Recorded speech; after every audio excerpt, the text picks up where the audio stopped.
Hello, everyone, and welcome to another episode of Together We Learn. Together We Learn started off as an internal learning exercise, right? And we wanted our team members to know beyond their daily routine, and that's how it started off.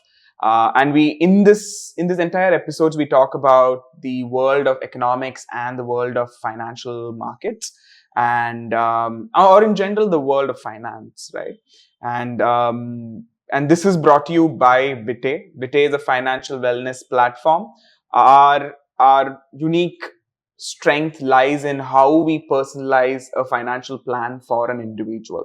Today, the algorithm can understand you and your money story, how you were reacting to different scenarios in the past, and then recommend over 5,200 different profiles, right?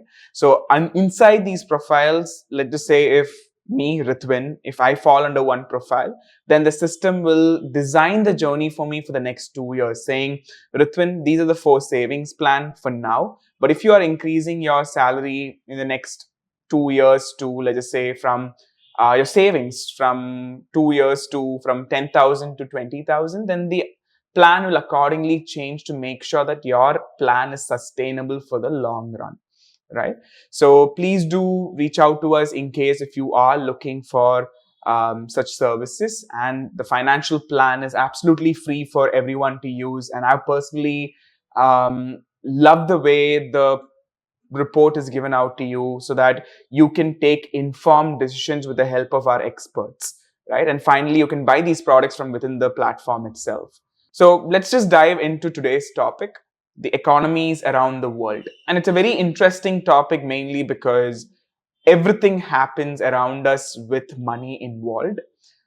Even an act of kindness has some level of monetary requirement that we have to go through. For example, if I am running a charity, I need people to help me build a house. I can put my sweat and my effort into building a house for the target segment, but then I still need money to work with the other vendors and everything. The economies around the world works in this favor, right? So let's just quickly get started. But before we get started, we need to understand what global economy is, right? So global economy is an economy of all humans of the world. Just like how dramatic it might sound, that is a reality, right? So if you look at like how you need to start looking at it, like I said, every single human has to transact with another human, and this transaction is kept intact, or it's kept intact in by different government bodies to find out how the growth of the country is happening. And today we're going to talk about that growth, starting with India's growth, where we are today, where we are going to be headed, and what are the major indicators of this growth, right? And then we will talk about how these indicators need to be looked at from a global perspective, right? And how other countries, which are the other countries that we need to keep an eye on, because most of us end up not knowing a lot of the information because we only read the higher level. And this conversation today will help us jump a little more deeper inside. But if you want more, you can always comment and ask us questions. The chat and the comment options are always open for you to use. Now, coming into, so this global economy is nothing but an economic system wherein it includes activities that different nations do within the nation. Like, for example, within India, how people transact and what kind of trade they do together. And also the trade that they do between countries, right? So all of this is taken into consideration when you look at global economy, right? And because of COVID, we all know that global economy had a lot of downside, but now it is picking up. So I think it's a great time for us to talk about the economies around the world. Now, the definition, right? It's very important for us to understand or have a precursor before we jump into a topic. And the precursor today is this very common word that we keep hearing, where people say that India is a developing nation, whereas US is a developed nation, right? And I want to talk to you about the key factors that are playing a major role in this. So for instance, if I have to say, GDP plays the major role, and we already had a session for our internal community earlier about what is the difference between GDP and GNI. So what I will do is I'll also go ahead and extend this across to the YouTube audience here so that you guys can also understand it. But for now, let's understand that GDP or GNI per capita plays a very major role in categorizing the status of a country as developed or developing, right? It's not just that, but the reason why I'm saying this is because Asia on the whole contributes around 33% of the global GDP, which is very, very strong, which is almost one third, right? Not almost, it is one third. So apart from these key factors like GDP, there are level of industrialization, right? Within a country, how much has it like penetrated? Then the general standard of living, right? So if you hear a lot of people saying US's standard of living is higher in terms of when you talk about standard of living, healthcare, how affordable is it? Does countries like Sudan and other places, do they have healthcare, basic healthcare requirements that their population can meet? So all these different things are taken into consideration, and the amount of technological infrastructure. So if you see, India is proudly looked up by the entire world when it comes to UPI transaction or the UPI framework, which was done by the NPCI. So, which is an amazing thing. So, similarly, the amount of technological infrastructure also plays a major role. Now, beyond this, there are even other things that plays a very strong role. For example, the birth and death rates, like how much birth and death rates are happening. So, if the death rates are higher, which means there is something going wrong with the economy or the country itself, right? Also, the other important variable that we all need to take into account, which I think is a huge topic of conversation today, is having more women contribute to the working culture, right? Because it helps a lot in stabilizing the economy when the women are being involved in all parts of the economy, right? So that's a very major important thing. Then beyond that, even the usage of resources, right? So let's just say if we have electricity, are we using it to the fullest to power a plant, or are we just using it to power something smaller, right? So countries like the US would have a lot of opportunities to do it because they are technologically evolved, or there's a lot of adoption by different population, hence resources are used much, much better, right? And also the status of developed and developing also plays a major role when it comes to the level of debts that these countries would have, right? So this is something that we will start off with, and I've given two examples on the screen right now. Number one is the USA, which is a $20 trillion GDP economy, and it falls under the developed nation, right? Whereas its strong contender that we keep seeing in all the news, which is China, is $14 trillion, which is a huge amount, right? And in comparison, India is around 2 trillion, right? Approximately around 2. So, but both India and China fall under the developing nations category. Why? Because of all these other factors that are playing a major role, right? So this is something that we have to keep in mind. And why?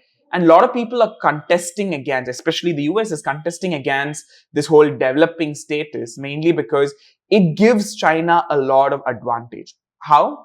Mainly in terms of aid. If this development status is developing, then the amount of development aid that you get from World Trade Organization, or how the World Bank would look at you, or the IMF would look at you, will be very different. Just similar to how, let's just say we say tax brackets in India, right? If you're within a tax bracket of 7 lakhs, in the new regime, you don't have to pay. Whereas if it's above that to a certain portion, you have to pay this much. Similar to that, if a status is developing, they have a lot of really good perks. And countries like US and other Western nations are not happy about this because it gives China an unfair advantage to capitalize on it, right? They can pay their debts a little later. They'll have a little more relaxation, right? So this is something that is happening heavily in the Western nation and in the conversation, in the political conversation that's happening there. Now, let's talk about India today, right? Between 2011 to 2019, the extreme poverty, which is a categorization that is done. I would love for you guys to check out what exactly is the definition or the metrics behind it. So extreme poverty has been halved, right? And which is a great thing, because that's something that helps us understand that more people are being pushed up the economy within our country, right? But the pace of this poverty has kind of reduced because of COVID. And personally, us doing these financial plans for multiple customers, we have noticed that a lot of people have told us that they've been saving so much, they've been in a better lifestyle, but then because of COVID, they had to break all of that and then start from scratch, right? So this is something that you have to realize. But even though this is the reality of where we are at, even though I mentioned this, because we can always talk about just the positives, right? It is not fair for you, me, or anyone out there. Now, what you need to understand is this is not alarming, mainly because of the ambitions that India as a country is coming up with, right? So we are aspiring to be a high income status country by 2047, right? And which is not that far away, right? And if you look at it, this is exactly like 1947 and then 2047, right? Which is exactly 100 years later. So which is a great time for us to be there, and us trying to achieve that is very important. The things that we're doing right now is to achieve that. Now, for this dream to be achieved, the entire lower strata of the population needs to start coming up. And that's why if you look at the budget this time, right? Like I said, I gave you an example of the taxation. Taxation being increased to 7 lakhs will ideally bring most of the audience into no, you don't have to pay tax to the government, right? When you have more disposable income in your hand, what would you ideally do? You would prefer living in a better area. You would prefer buying land, or you would prefer investing that money into the market. So when this happens, the economy kind of starts growing. So this is what India has tried to do today. And India's tomorrow, before I talk about it, one of the main important things that everyone needs to know is another definition, which is monetary and fiscal policies, right? This plays a very important role for India's tomorrow, mainly because it helps with, these policies are made today so that it helps us tomorrow, right? That's how you have to start looking at it. And policymakers do this in multiple different ways. And one of those ways is monetary policies, which is typically taken up by the RBI, which is a central bank. So these are policies that will impact the money decisions of the country, right? So for example, I'll give you a small example where RBI decides whether the repo rate needs to be increased. So when a repo rate increases, the inflation kind of reduces. So that's the impact of monetary policies, right? So this is something that you need to remember. In India, now we are going through that. Every week we've been given different repo rates, which means the interest rates are also increasing. In terms of home loans, it used to be around 6 to 7, but now it's sitting at 8.59. So it's all increasing, right? Now, the other thing that you need to know is fiscal policies. It's basically how the government is managing the spending and the taxation part, right? And this is typically taken up by the government directly, not the RBI. Directly, the financial ministry will take the decision on this. All right. So a small example of fiscal policies would be our new budget, right? So that kind of impacts the taxation framework that we had over the years. Like a couple of years back, we had new regime, old regime, right? And now we have that new regime has that 7 lakhs bracket. Right? These things will ideally help us set India up for the next 10 years or next decade. And I'm going to talk about that decade very soon. Now, like I said, India tomorrow is a very important conversation, mainly because in 2022, despite all the things that were going wrong, India was one of the fastest growing economy, right? And what was these turmoils? I don't think I have to tell you this. There is China, COVID, zero COVID policy. Then there is still Ukraine war. Now there's even issue with Taiwan and US and China. All these three people doing some crazy things on that side of the spectrum. So all of these things were there, but still India was growing, right? And mainly the GDP was around 6.9% in 2022 and 2023. And the main reason, I remember Ajit sir also talked. Ajit sir is one of our experts and our chief advisory officer. And he was telling us that the main reason why the GDP was growing and strong is mainly because of domestic demand. Even though foreign investors were taking money out, there were enough domestic investors starting to realize that India is a very strong economy to start pumping money into, right? And apart from that, anything that we make, right, we always have an audience internally to consume it because our population is huge. And then we have external, anything extra goes out, or vice versa, depending on industry to industry or companies to companies. And also the investment activity, like I told you before. These are the two major reasons why the economy was growing and was flourishing, even though everything seemed very difficult in the world, right? But now for 2023 and 2024, because of certain policy changes, there is going to be an impact, mainly because of what's happening in terms of global recession. The GDP that we are projecting for this financial year 2023 and 2024 is 6.3%, right? And the major reason behind that is the borrowing costs are increasing just because the repo rates are being increased to control inflation. Now, financial conditions, right? It is not the same as before. A lot of investors are pulling out because they find it better to invest somewhere else rather than invest in India in the current market scenario because of what's happening in terms of global recession. Right? Now, also the inflation pressure, like I told you in the beginning, right? So all of these things kind of add up to reducing that GDP for India in the overall run, right? Now, again, one thing that you have to remember is, like I said, the ambition part, right? So India wants to be the third largest economy, which means we will be surpassing Japan and Germany. And these are data from the World Bank, right? Where they're saying by 2027, we will be able to do that. Now we are in the 5th position. We surpassed UK, right? United Kingdom, the British. And now we're standing at the third, like we want to get there to the third position, right? And if you look at India's average GDP was 5.5%. When you compare Brazil's, it's 2. And this is in the last decade. Right now, you see the difference between how India's market is growing compared to the Brazilian market or anything else, right? Now, the one more thing that India wants to get to, or what the World Bank is predicting that we will get there, is we will become the third largest stock market by 2030.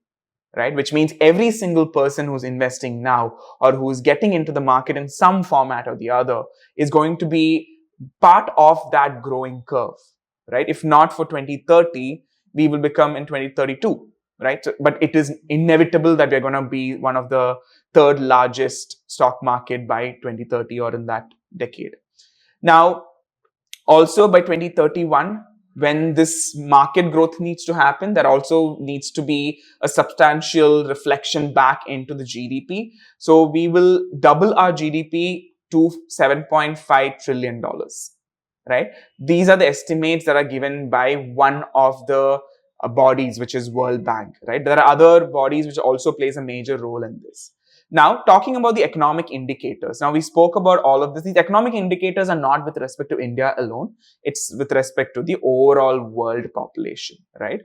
Every other economy is stacked up against these economic indicators. So these economic indicators, the first and foremost thing is GDP. There's also something called as GNP, right? So today, World Bank and other IMF and other organizations, how they look at it is they calculate the GDP based on the value, the expenditure, and income, right? These are 3 different variations that they use for the country. So I'll talk to you more about these variations maybe in depth on another video because it is a very detailed conversation. Now, apart from this, even conception of the products that we make also makes a huge role, right? And then investments, what kind of investments are coming in, which is both domestic direct investments as well as foreign direct investments. Both of them play a major role. Then international trade, how much are we exporting, how much are we importing, what is the deficit, we call it as trade deficit. We would have heard it in every budget that they talk about. Then even as simple of, these were all the macroeconomic portions, right? These GDP, consumption, investment, and international trade are all macroeconomic indicators. Whereas there are other governmental indicators as well, which is local ones, which is like the budgets that we are like sharing every year, or the ones which are implementing every year. What kind of budget is going to go out? The prices, which is basically what will be the price of something and is it affordable by the consumers, which is ideally taken up by the consumer price index. The money supply, how much of money is in rotation? Are people spending enough into the economy? So the balance of payment also plays a major role, which is nothing but the amount of transaction that the residents and non-residents ideally do within the economy, right? This also plays a very major role. Now, beyond this, there are even other factors like the labor productivity, like how much is the labor productivity, like output per labor. All of this plays a very major role when it comes to the economic indicators, right? I'll give you a small example of the labor productivity part. So Japan and China are worrying heavily, mainly because they have a large part of their population is of older generation. They are the older spectrum. They're aged population. So now what happens is aged populations ideally would retire because they don't want to work forever. So now, ideally, when this population retires, there needs to be more young population who needs to replace them, which is something that is reducing in China, and they're predicting by 2050 it's going to plateau, like create a lot of issues in their economy. Right? We still don't know how it's going to impact, but this is something that they're talking about. And why did this happen? Mainly because China had like a policy around how many kids you can have. And I think this is a famous thing that almost every one of us know, right? Now, keeping these indicators in mind, if we have to look at the global economies, right, and which ones we need to watch out for by 2030. And this is again a data given by a very trustworthy source. I'll put the source down on the description. You can find the sources. Now, China is said to be will cross US in the next 30 years, and in the next 10 years, I'm sorry, by 2030, right? And it'll become $43 trillion economy. Now, currently, it's a $14 trillion economy, right? Then comes the US. They're saying US is only going to have a $8 trillion increase, but there are a lot of predictions where they say that it could be even 30, 32, but from 20, it's going to be that. And again, US is already a developed nation, which means we need to also take that into constraint, right? Now, India being 2.6, we're saying that by 2030, we do have the potential to be a $17 trillion economy, right? So that is something that we need to be aware of. Now, the World Bank did say that we will be $7.5 trillion economy, which is almost to like by 2030, 2031. Now, the same thing, a different publication is saying that we have the potential to be a $17 trillion economy, right?